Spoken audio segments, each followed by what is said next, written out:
아, 12장으로 바로 여행할 수도 있지만 사실은 많은 요한복음 주석가들이 이 부분에서 잠시 숨을 고릅니다.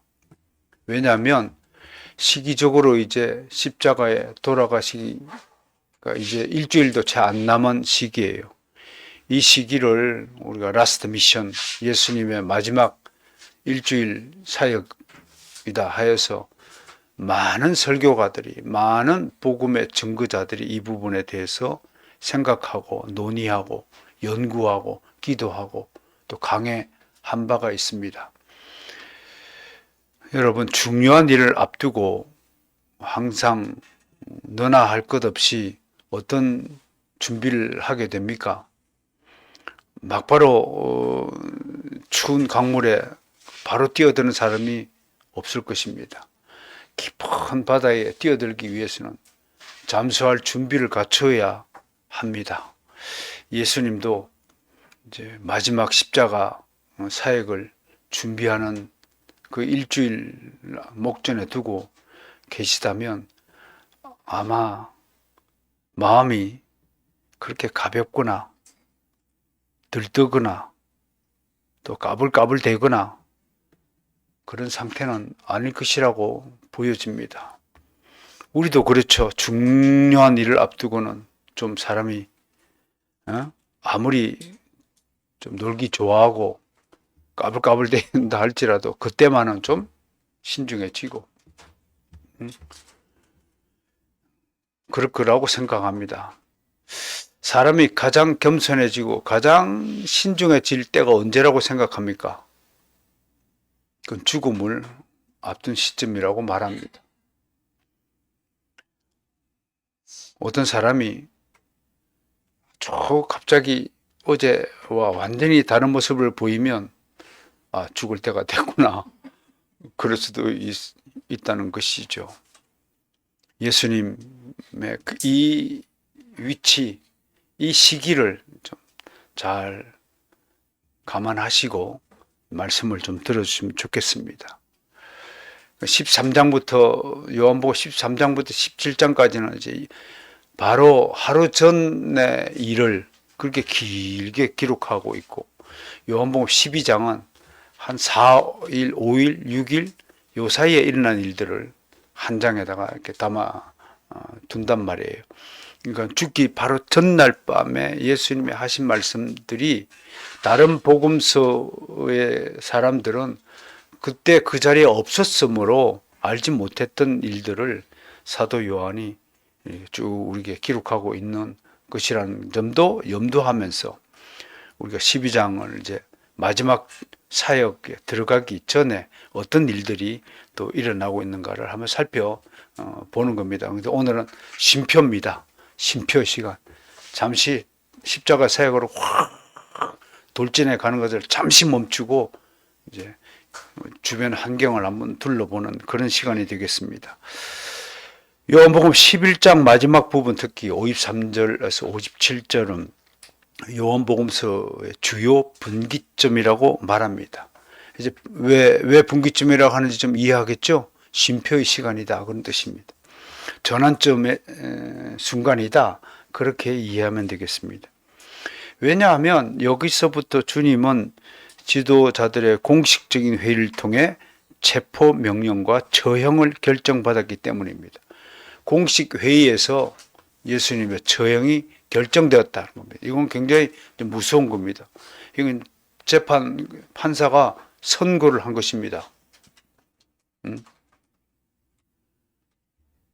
지금도 여러 정치적인 재판이 진행이 되고 있는데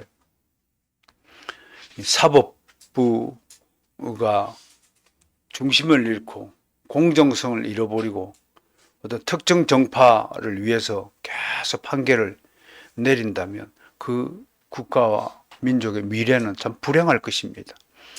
그런데도 우리 지금 나라에서 그런 일들이 일어나고 있고 자기 편이 잘못했을 때는 선고를 안 해요. 길게 끌어요. 벌써 3년 몇 개월째, 4년째 1심을 그렇게 길게 끄는 상태가 있어요. 그리고 자기 반대편에 걸려들면 막 바로 그냥 판결 내려가지고 잡아들이고, 이런 일들이 절대로 있어서는 안 됩니다. 어떤 사람이 정치 권력을 잡는다 할지라도 공정하고 정말 공평무사한 그런 일이 되어야 되지 않겠습니까?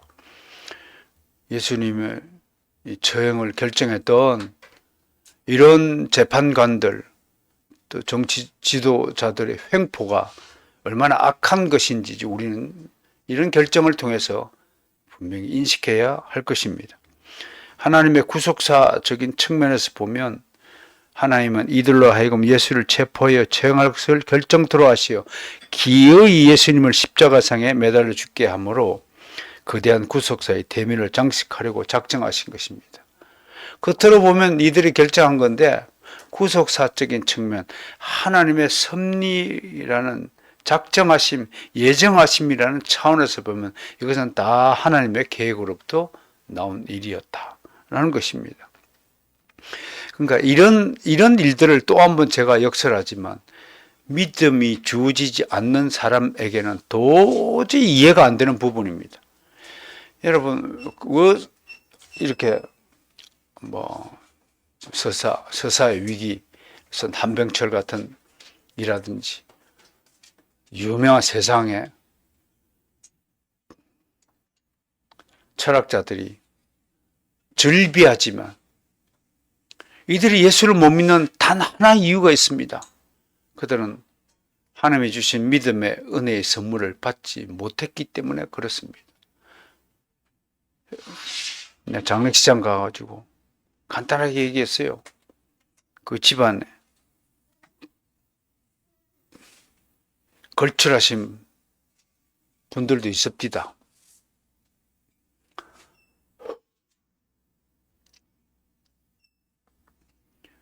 사회적으로 지위가 높고 그래서 북적북적 되고 세상적으로 성공한 사람들 앞에 놓고 설교하는 것이 쉽지 않습니다. 벌써 믿음이 없는 사람들은 장례식 예배에 참석했지만 눈빛을 보면 벌써 나타납니다. 무슨 생각을 하고 있는지, 어디에 지금 자리를 찾고 있는지 다 나타납니다. 왜 그럴까요?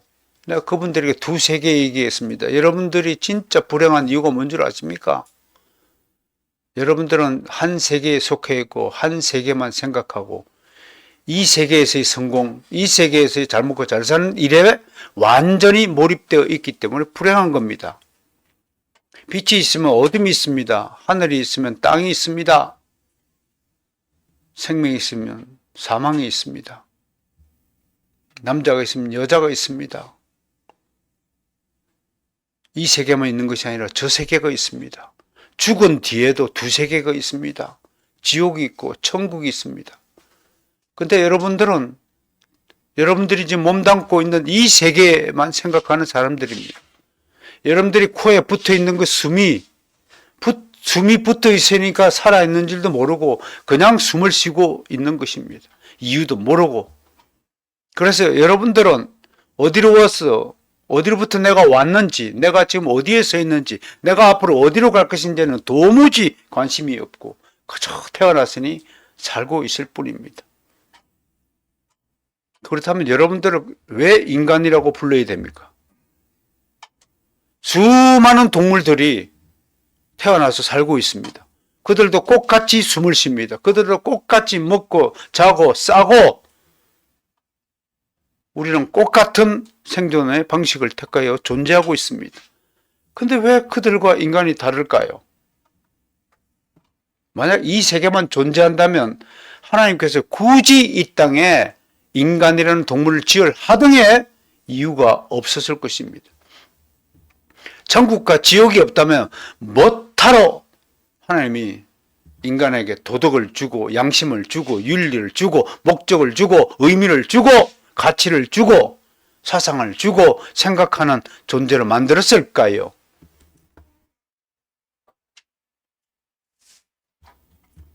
여러분, 우리는 하나님의 형상으로 지음받은 독특한 존재임을 믿으시길 바랍니다. 우리는 짐승이 아닙니다. 우리는 동물이 아닙니다. 우리는 인간입니다. 인간이기에 꿈을 꾸는 겁니다. 인간이기에 노래하고, 인간이기에 춤을 추고, 인간이기에 서로 사랑하고, 인간이기에 서로 미워하고, 인간이기에 서로 힘을 합쳐서 뭔가 목적을 이루고자 하는 것입니다. 그래서 개나 소나 돼지의 죽음은 아무런 의미가 없는 자연사이지만 우리의 죽음은 인간의 모든 죽음에는 그 죽는 의미가 담겨 있다는 것을 잊지 마시길 바랍니다. 예수님이 십자가에 매달려 죽은 것이 아무 의미가 없는 죽음이 절대로 아니라는 것입니다. 그러므로 11장 마지막 부분은 십자가 사역을 성취하는 데 배경과 동기를 우리에게 제공합니다. 특이한 사실은 아까도 얘기했죠. 정작 이런 결정을 내린 당사자들은 자신들의 결정이 하나님으로부터 온 것이라는 사실을 조금도 알지 못한다고 하는 것입니다. 우리는 모르지만 우리에게 일어나는 모든 일은 실상 하나님의 구속사의 한 부분이자 하나님의 작정하심과 계획하심에 따라 일어나는 것들입니다. 이것을 믿으시면 우리가 이 땅에서 어떻게 살아야 하는지, 어떤 목적과 목표를 향하고 살아야 하는지를 알게 됩니다. 바로 이런 삶을 소명의 삶이라고 합니다. 저는 단언코 여러분에게 누누이 강조했습니다. 누가 이 땅에서 가장 행복한 사람인가? 그것은 바로 소명의 삶을 사는 사람입니다. 그것은 하나님이 주신 목적을 분명히 알고 깨닫고 그 일을 실제로 수행하는 사람을 일컫습니다. 저는 그래서 여러분 앞에 자신 있게 얘기합니다.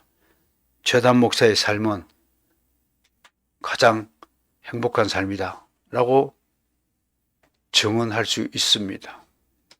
지금 내가 무엇을 가지고 있고 얼마나 누리고 있고 앞으로 얼마나 더 좋은 인생을 살 것인가에 따위는 소명의 삶과 아무런 관계가 없습니다. 만약에 그런 일에 관심을 두는 사람이라면 그는 여전히 아직도 그리스도의 밖의 사람입니다. 그리스도와 함께 십자가에 못 박힌 사람은 육신의 정욕이 모든 바람이, 모든 소망이, 모든 꿈이, 모든 개인적인 욕망들이 다 십자가에 못 박혀 죽었다는 사실을 인지하지 못한다면 그건 아직 믿음의 사람이 아닙니다. 우리 교회 안에도 믿음의 옷만 걸친 사람들이 수없이 많습니다. 그건 얼마든지 우리 인간의 노력과 행위로 가능할 수 있는 것입니다. 그 사람은 화장하고 옷 예쁘게 입으면 예뻐 보입니다. 그러나 속 사람은 절대로 화장품으로 속 사람을 새롭게 할 수 없는 겁니다. 여러분들 그거 다 인정하시죠? 우리 유정 씨가 얼굴에 아무나도 안 찍어 발라도 속이 예쁘니까 저렇게 예쁜 겁니다. 내 눈에는 우리 유정 씨가 예뻐 보입니다.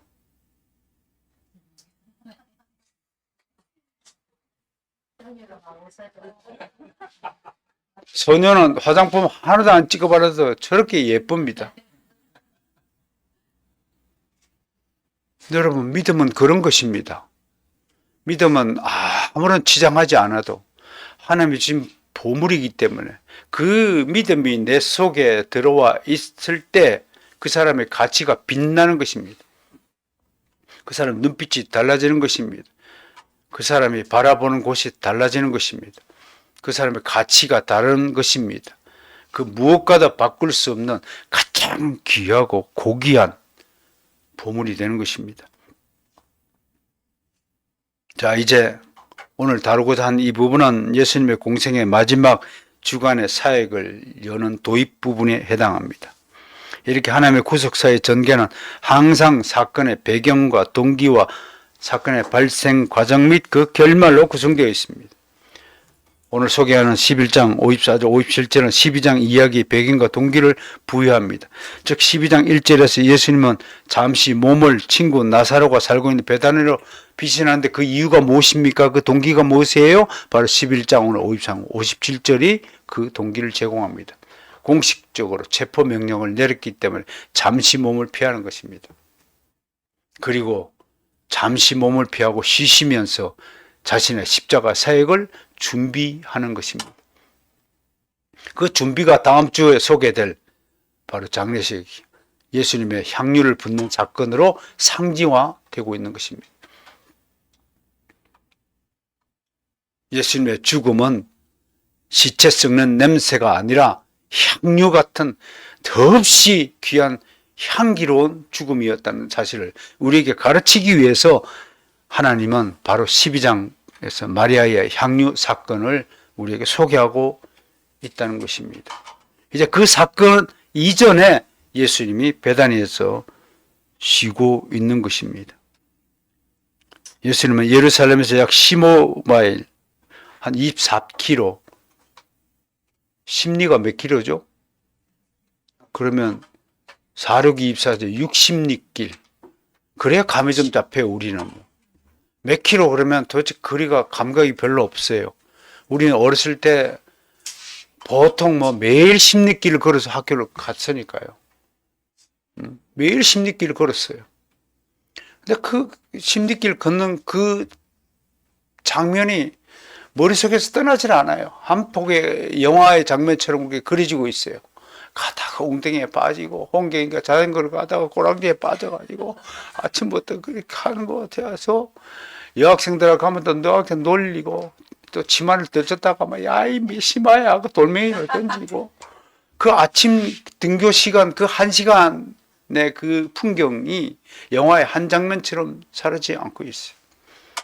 난 요즘 아이들 학교 가는 거 모습 보면 정말 불쌍하더라고요. 아무런 그림이 없어요. 아무런 풍경이 없어요. 그냥 우르르 몰려갔다가 우르르 사라지고 마는 아파트 숲 사이로 쏙 사라지고 마는 그 속에서 무슨 풍경이 있고 무슨 이야기가 있고 무슨 그림이 있고 무슨 추억이 생기겠습니까? 지금 제가 말하는 이것들을 서사라고 얘기합니다. 정보가 아니라 이것이 서사입니다. 우리 인생에는 서사가 있었습니다. 그래서 친구가 그립고 그 시절이 그립고 그 시절에 선생님의 칠판에서 탁 써주는 글씨체 우리 국어 선생님의 글씨가 얼마나 멋들어 보이는지요. 그것도 한자로 탁 칠판에 그게 딱 써가지고 성찰 이렇게 썼어요.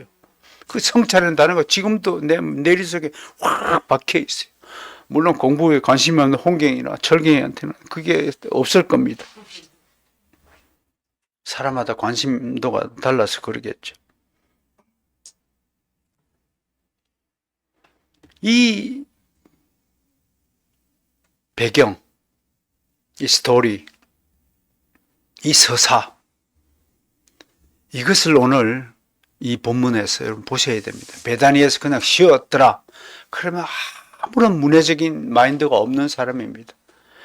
이 베다니 집에서 예수님이 쉬시면서 어떤 일들이 있었을까?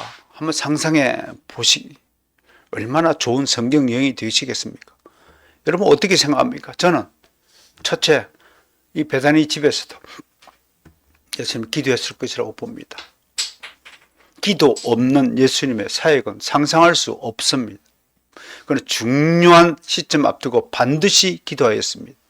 심지어 제자들 한 사람 한 사람 선택하기 전에도 예수님은 산에 올라가서 기도하신 다음에 제자를 부르셨습니다. 예수님은 공생애를 본격적으로 시작하기 전에 광야로 가서 40일 동안 금식 기도했다는 사실을 잊어버리셨습니까? 그래서 우리랑 다른 것입니다.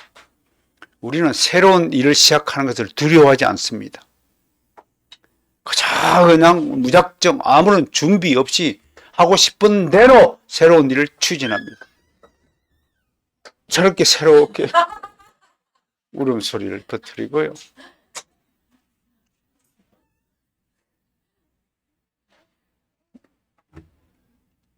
믿든지 말든지 제 얘기 하나 전해드리면, 어느 날부터 어느새 옷 한 벌을 사기 전에도 저는 기도합니다. 하나님이 원하시는 것이 아니면 내가 원하는 옷이 없게 하소서. 그렇게 기도합니다. 그 진짜로 경험합니다. 내가 입고 싶은, 사고 싶은 것이 하나님이 기뻐하시는 것이라면 딱 한 개 남아 있습니다. 딱 한 개 있습니다. 두 개도 아닙니다. 제가 한두 번 경험한 적이 아닙니다. 그런데 그것이 하나님 기뻐하는 뜻이 아니면 없습니다. 아무리 전 매장을 뒤적여도 그 옷은 준비되지 않았습니다. 어쩌면 기도하는 습관을 가르치기 위해서 하나님이 저한테 그렇게 인도하시는지 모르겠습니다. 여러분에도 전 동일하게 말씀을 드립니다.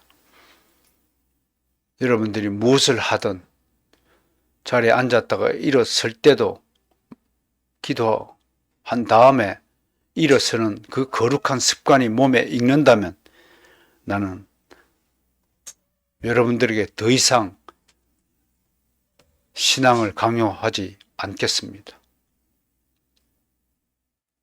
사랑하는 성도 여러분, 여러분들은 내가 죽을 때까지 내가 정말 사랑하는 가족으로 삼아서 여러분들을 위해서 기도하고 여러분들을 위해서 헌신하고 여러분들을 위해서 함께 살아갈 것입니다. 그러니 여러분들도 보조를 맞춰서 함께 기도하는 성도가 되어야 할 것입니다.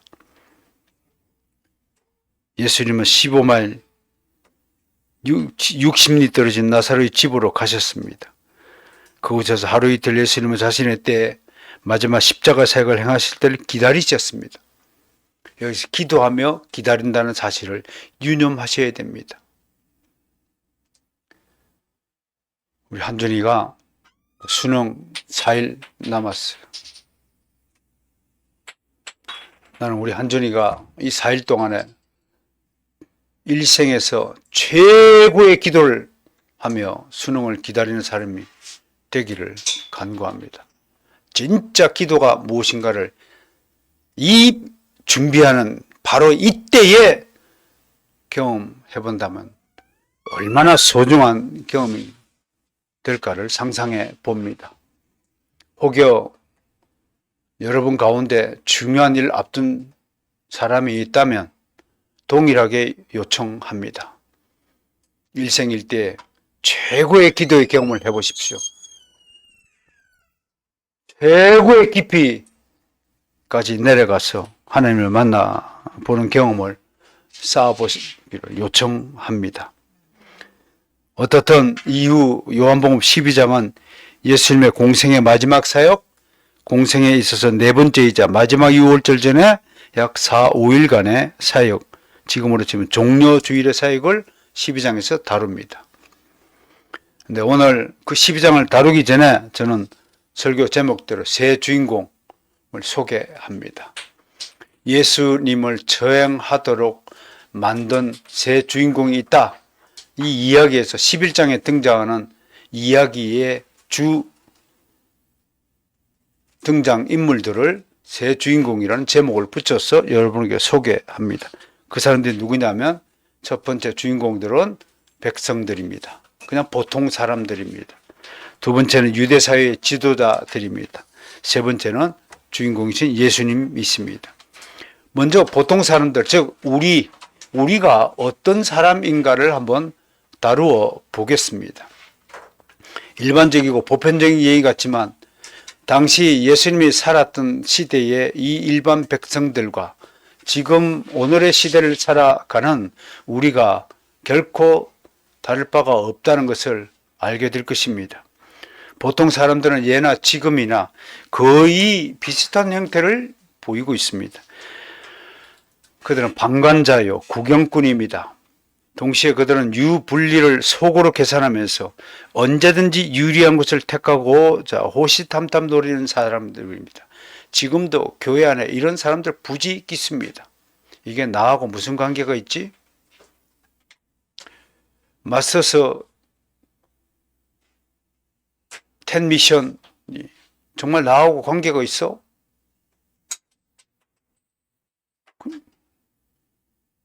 우리 집하고 무슨 관계가 있지? 그런 생각을 하는 사람들이 지금도 있을 것입니다. 변 목사님이 밤에 사실 저희 교회도 아픔이 있었습니다. 무슨 아픔이요? 맞서서 사역에 동참한다고 그랬더니 7명인가 우르르 빠져나갔답니다. 우리 보고 돈 내라는 소리네? 라는 소리를 툭 던져놓고 그 자리를 떠났다고 합니다. 그때 옆에 있던 한 목사님이 떠날 때가 돼서 떠난 거지 마스터스 때문에 떠난 것은 아닐 겁니다. 라고 위로하였습니다. 이게 우리의 모습입니다. 그들이 누구인 간에 우리는 신경 쓸 필요가 없겠죠. 그러나 상황을 좀 들여다보면 그들이 얼마나 하나님의 마음을 아프게 하는 자든가를 우리는 알아야 합니다. 상황을 설명하자면 이렇습니다. 자, 되돌아가 보죠. 예수님께서 나사로를 살리셨어요. 얼마나 놀라운 일입니까? 얼마 전에 축제하는데 임영웅이가 온다는 가짜 소문이 돌아가지고 인산인해를 이룰 만큼 사람들이 삽시간에 됐는데 죽은 사람이 되살아났다는 소식이 들리는 것은 임영웅이가 와서 콘서트를 하는 것보다도 몇백 배 더 충격적인 소문이었을 겁니다. 삽시간에 백성들 사이에서 그 소식이 알려졌죠. 너도 나도 수군거렸어요. 가는 곳마다. 그래 지도자들이 급히 회의를 소집했습니다. 그리고 예수를 체포하여 처형하자는 결정을 내렸습니다. 그러나 예수님은 아직도 그들 앞에 자기를 나타낼 때가 아니라는 것을 아시고 잠시 몸을 피해 한적한 곳으로 가셨습니다. 예수님은 며칠 있으면 마지막 때를 위해 예루살렘에 올라가실 것입니다. 물론 많은 사람은 이미 예루살렘에 도착해 있었죠. 그들은 그곳에서 정해진 정결례와 제사를 통해 자신들을 깨끗게 하려 했습니다. 사람들이 많음으로 이 일은 시간이 걸렸습니다. 그럼 번제하는 일이 쉬운 일이 아니잖아요. 한 사람씩 오면 제물 태워서 시간이 걸리잖아요. 보통 한 5분에서 20여 분 걸리는 시간입니다. 그러니까 한 시간에 많아봐야 4명, 5명밖에 제사를 못 드린다. 번제단 하나에.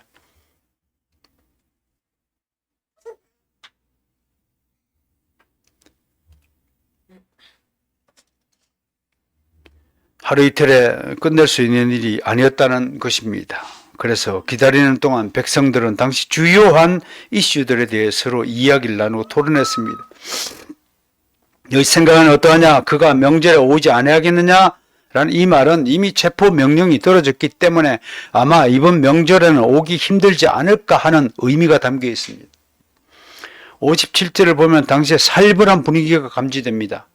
이는 대제사장들과 바리새인들이 누구든지 예수 있는 곳을 알거든 신고하여 잡게 하라 명령하였습니다.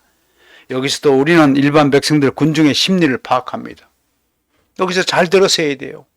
그리고 나 같은 사람과 비교하며 들으셔야 됩니다. 그들은 바리새인이나 대제사장처럼 예수를 뚜렷하게 반대하는 입장도 아니고 반대로 예수를 적극 추종하지도 않습니다. 이런 족을 무슨 족속이라고 그래요? 무슨 족속이라고 토저 목사님이 그랬어요? 잡종이라 잡종, 가련한 잡종. 또 이어령, 비어령족이라고 합니다. 이런들 어떠리 저런들 어떠리 맞서서를 한들 하고 무슨 관계가 있고 그저 나는 그냥 주일날 가가지고 예수님 믿고 예수님만 믿고 고백하고 예배만 하면 되지 라는 사람들이 바로 일반 보통 사람들입니다. 적당한 거리에 서서 눈치를 살핍니다. 너무 많은 거 요구하지 마세요. 저는 예수님을 사랑하는 사람은 틀림없잖아요. 그러니까 주일날 나와서 예배하죠. 그것이 적당한 거리에 서 있는 사람입니다. 동심으로 치면 변정하게서 그러죠. 중심부에 있는 사람과 중심부 주변에 둘러친 사람과 울타리족이 있다고. 그게 교회를 구성하는 삼원 구조라고 그랬습니다. 항상 교회 울타리에 서서 언제든지 분리하면 바로 바깥으로 빠져나가고자 하는 사람들이고, 중심부에서 좋은 일이 나면 우르르 몰려들어서, 만약에 중심부에서 한 1억씩 나눠준다고 하면 울타리에 있는 족속들이 그냥 발로 뛰어들고 와가지고 중심부 사람들을 해치고 자기가 먼저 손을 뻗친 행태를 말하고 있는 겁니다. 절대로 열심을 내지 않아요. 적당하게 예수 믿고 적당하게 세상을 좋아하고 양다리족이죠. 그런데요, 더 놀라운 것은 이들은 의미를 추구하는 작자들이 아니고 재미를 추구하기 때문에 그냥 무슨 일이 심심하게 흘러가는 것을 제일 싫어하는 사람입니다. 마냥 구경만 하는 것을 구경꾼으로만 있지는 못합니다. 어떻든지 예수님의 체포 명령이 내려졌으면 예수님이 죽든지 살든지 둘 중에 하나가 결판이 나야 직성이 풀리는 사람입니다. 이런 심리를 두고 타락한 인간의 호기심을 이야기합니다. 칼빈이 경고했죠. 이 호기심을 버리지 못하면 당신은 지옥의 문 앞에 이를 것이다. 그들은 무지한 사람을 처형하는 것은 옳지 않다고 배웠습니다. 그런데 한편으로는 무지한 자의 처형을 보고 싶어 합니다. 거룩한 자가 꼬꾸라지는 것을 기어이 보고 싶어 합니다. 일반 사람들이요, 아무리 목회자 권위가 땅에 떨어진 시대라고 할지라도 목사님 그러면 잠시 주저합니다. 앞에 앉기를 주저합니다. 그것은 목사님에 대한 하나님이 세워주신 주의 종에 대한 경외심 때문에 그럴 겁니다. 그러면서 한편으로는 어떤 반대 심리가 있습니까? 저 목사 한번 꼬꾸라졌으면 좋겠다. 저렇게 잘난 척하고 저렇게 거룩한 척하고 저렇게 혼자서 막 예수님을 모시고 사는 듯한 저렇게 거룩한 척 하는 사람이 탁 꼬꾸라지면 얼마나 속이 시원할까. 그것이 사탄이가 노리는 바이죠. 예수님을 두고 예루살렘에 모인 백성의 무리가 지금 이런 심리를 가지고 있다는 거예요. 그들은 앞으로 어떤 일이 일어날까를 궁금할 뿐입니다. 그리고 구경거리가 있어 즐거우면 되는 일입니다. 인생의 묘미는 재미에 있다. 재미가 없으면 심심해하고 도무지 관심을 두지 않는 현대인들의 속성이 어제 오늘 나타난 것이 아님을 알게 될 것입니다. 군중에게 재미와 즐거움은 마약과도 같은 매력입니다. 이들은 사건이나 공연에 재미가 없거나 심심하면 침을 뱉고 돌았습니다. 만약에 컴퓨터 게임에 미친 아이들이 이 자리에 와가지고 이 재미없는 설교를 1시간 동안 앉아서 궁둥이를 의자에 붙여놓고 들을 수 있을까요? 못 듣습니다. 왜? 재미없거든요. 이미 세상 재미에 중독되었기 때문에 이런 설교를 듣는다는 것 상상도 안 될 것입니다. 이 얘기를 거꾸로 돌려보자면 이 설교에 대해서 재미가 아니라 정말 어디서든 찾을 수 없는 진정한 의미를 발견하는 그 감격, 그 감동을 누리지 못한다면 그는 죽은 사람입니다. 하나님 나라는 죽은 사람이 가는 곳이 아닙니다. 누가 죽은 시체를 방 안에 들여다 놓고 함께 살까요? 하나님은 살아있는 생명체와 하나님 나라 백성을 삼아서 사는 것입니다. 이 말씀을 여러분 스스로에게 적용하셔서 여러분을 바로 세우는 일에 써먹어야 할 것입니다.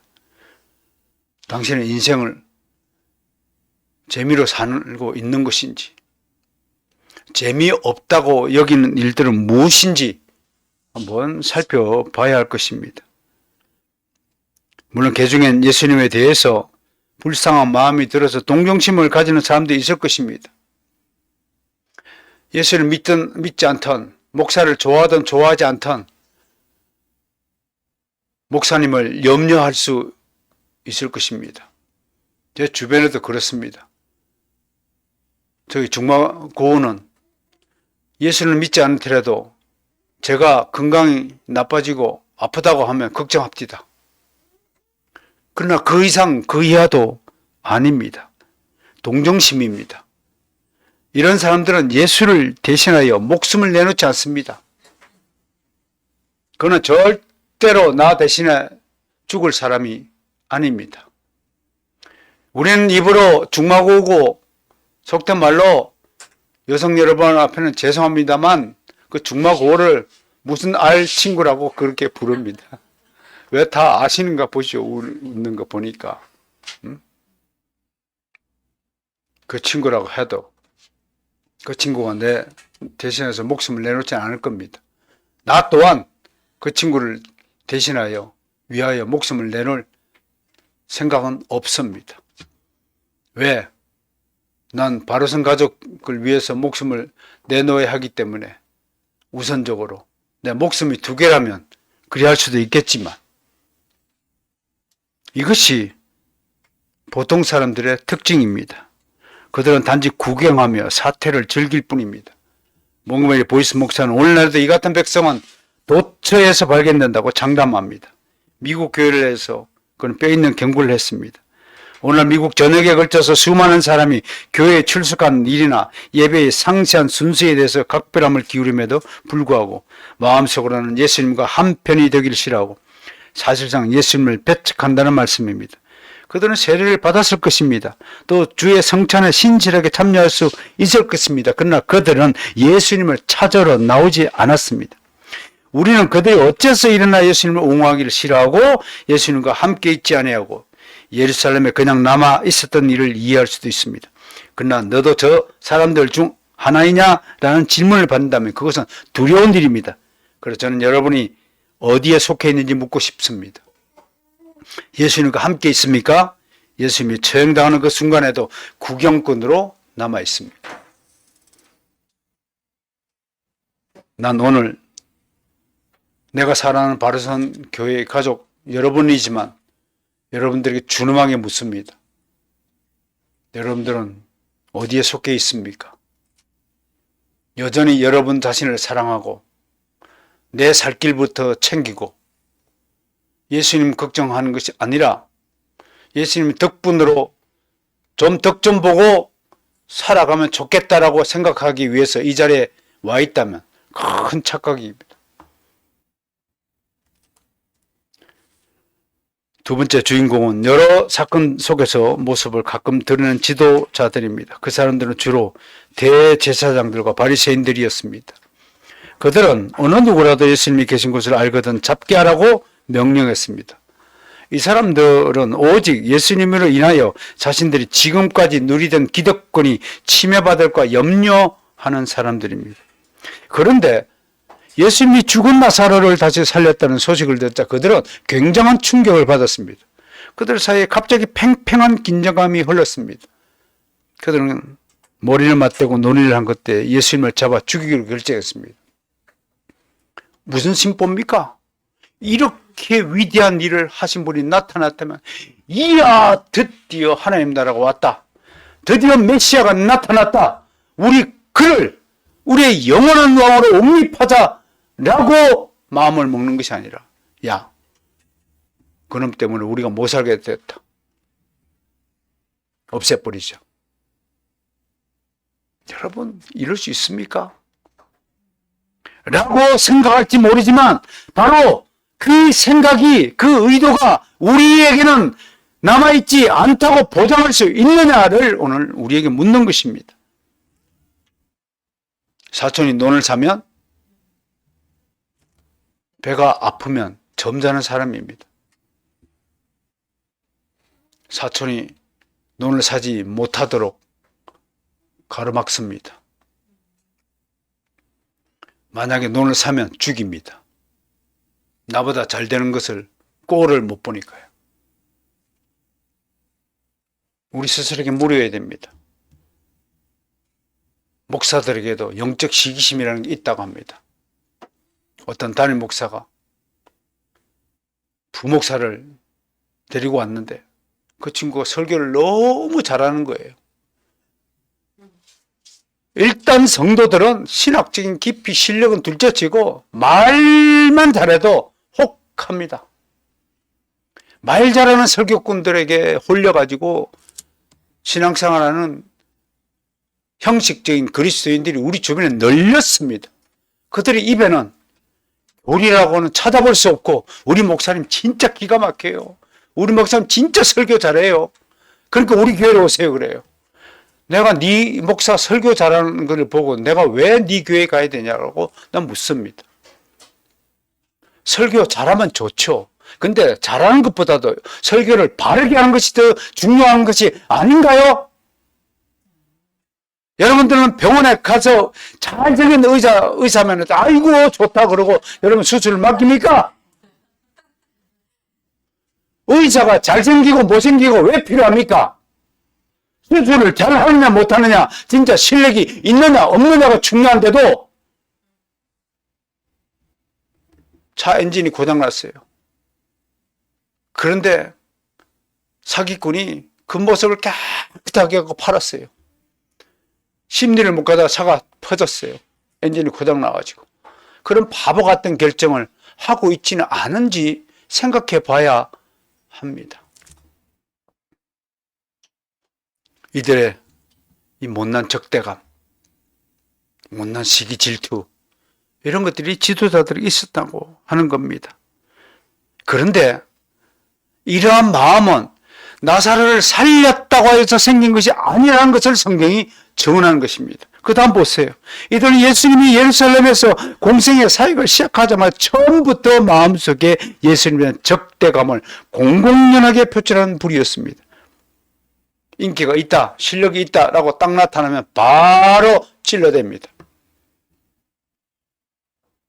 학교에서도 거룩한 신학교 현장에서도 이런 일들이 있습니다. 학생들에게 조금 더 인기를 끌고 실력이 있다고 생각하면 바로 흉흉한 소문을 내어서 공격합니다. 이 입이라는 게요. 이 입이라는 게 마귀의 입이라는 사실을 기억하셔야 됩니다. 38년 된 병자를 일으켰고 구장에서 날 때부터 맹인된 사람을 고치니까 이 지도자들이 얼마나 시기 질투에 휩싸였으면 미쳐버리는 거예요. 여러분 시기 질투심에 물든 사람들은 다른 사람이 잘 되는 것, 특히 동종업계 사람이 잘 되는 것을 보면 미쳐버리는 거예요. 그래서 눈이 돌아가는 거예요. 만약 우리도 그렇다면 매우 두려운 일입니다. 하나님을 형식적으로 예배하고 신앙하는 것이라면 그것은 외식자들과 같은 것입니다. 무신론자와 다름없습니다. 가장 불경건한 자들의 불의에 속하는 것입니다. 만약 이 사실을 인정하신다면 지금 즉시 돌아서야 합니다. 지금 즉시 마음을 고쳐먹고 주님 앞으로 나와야 합니다. 주님 앞에서 무릎을 꿇고 진실한 회개의 기도를 드려야 됩니다. 이 진실한 회개의 기도는 다시는 그와 같은 마음을 먹지 않고 다시는 그와 같은 행동을 하지 않고 완전히 개조된 상태를 진실한 회개의 상태라고 말할 것입니다. 이게 회개의 열매입니다. 다행히 모든 사람에게 모든 기회가 주어져 있습니다. 처음부터 신앙을 가진 사람은 없습니다. 위대한 사도 바울도 자연인이었을 때 예수님을 오히려 핍박하던 사람이었습니다. 그러나 그는 다메섹에서의 경험을 통해 주님에게로 돌아갔습니다. 사랑하는 가족 여러분, 지금 즉시 고칠 것은 완전히 뜯어 고치는 결단을 한번 해보십시오. 교회 가까이 살면서 지가 하지 하는 습관을 뜯어 고치세요. 응. 뭐 이렇다 저렇다 핑계 대면서. 응? 여러분, 중풍병자가 지붕을 뚫고 예수님을 찾아왔다는 얘기를 못 들었습니까? 주일날 교회 찾아온 것은 생명을 구하는 일입니다. 내 생명을 지키는 일입니다. 주일날 교회에 오는 것을요, 가장 소중한 일이라는 사실을 명심하고 이곳을 찾아오셔야 됩니다. 어떤 경우라도 오는 도중에 죽어 쓰러지는 한이 있더라도 이곳을 찾아야 되는 겁니다. 이놈아!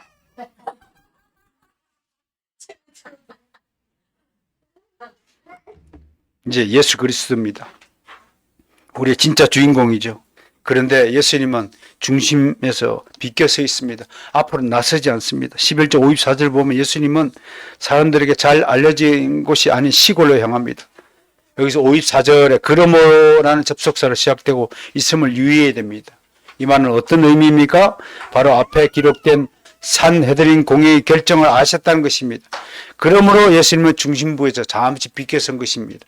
중요한 일을 치르기 위해서 잠시 숨을 고르시는 것입니다. 이것을 우리가 차분한 여유라고 부릅니다. 심리학에서요.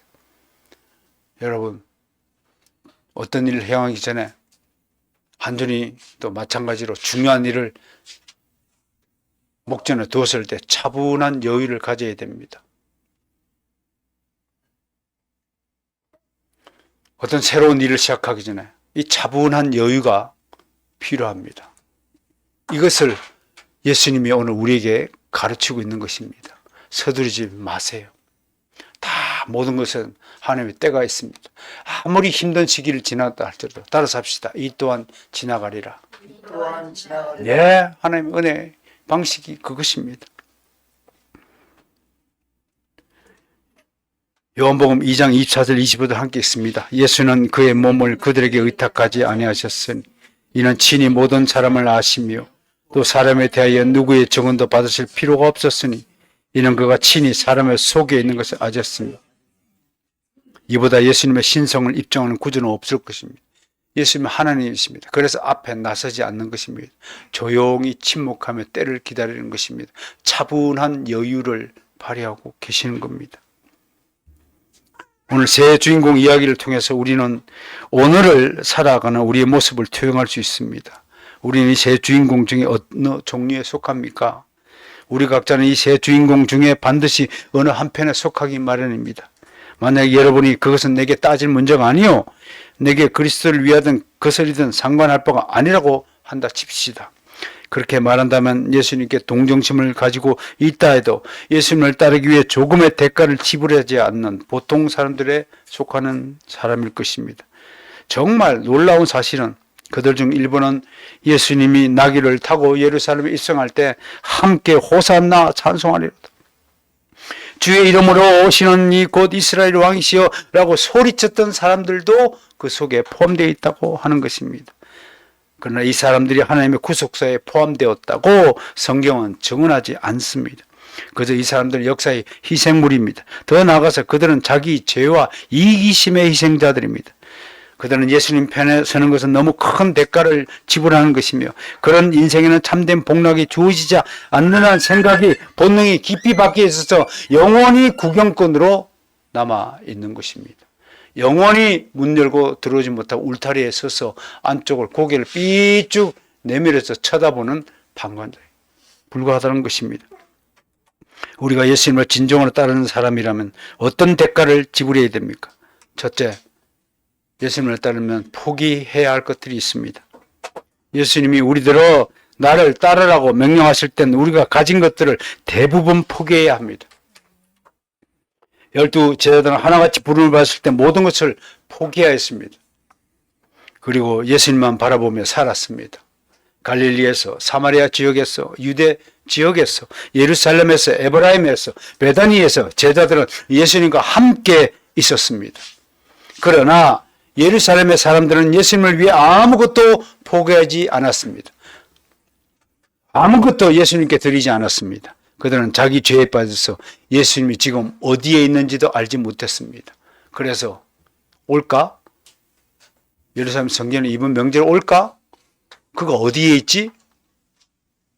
이것이 제자들과 일반 백성들의 차이입니다. 늘 함께하는 사람들은 그가 어디에 있는지 궁금해할 필요가 없습니다. 늘 나와 함께 하기 때문에 그렇습니다. 두 번째, 예수를 따르기 위해서 우리는 공개적으로 그를 믿는다고 고백해야 합니다. 예수님은 이렇게 얘기했어요. 누구든지 이 엄난하고 죄 많은 세대에서 나와 내 말을 부끄러워하면 인자도 아버지의 영광으로 거룩한 천사들과 함께 올 때 그 사람을 부끄러워하리라. 니 나 아나? 나도 니 모른다. 그것이 예수님의 판정입니다. 또 누구든지 사람 앞에서 나를 시인하면 나도 하늘에 계신 내 아버지 앞에서 저를 시인할 것이요 라고 말씀하셨습니다. 만약 여러분이 그리스도를 고백하지 않는다면 어떠한 일이 일어나겠습니까? 오래전에 여러분의 정체가 탄로날 것입니다. 여러분의 위선이 밝혀져서 부끄러움을 당할 것입니다. 진리를 택한 일에는 중간의 위치가 없습니다. 주님을 믿느냐 믿지 않느냐의 선택지만 있습니다. 그렇지만 만약 여러분이 예수님을 믿고 고백한다면 점점 여러분은 예수님을 닮아갈 것입니다. 마지막으로 우리는 늘 어떤 주의 백성인가를 성찰해야 됩니다. 자기 자신을 성찰하는 사람만큼 겸손한 사람은 없습니다. 우리의 신앙을 방해하고 핍박하는 사탄의 앞잡이들은 누구인가를 살펴야 됩니다. 나를 자꾸 신앙의 길에서 멀어지도록 유혹하는 자가 반드시 내 주변에 있다는 사실 또한 엄연한 현실입니다. 경계하고 살아야 됩니다.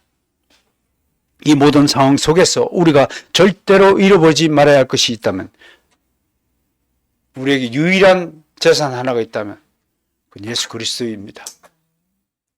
다른 것 손에 쥐려고 하지 마시고 오직 예수님만 붙잡고 주님만이 우리의 길과 진리요 생명이라는 사실을 믿고 고백합시다. 하나님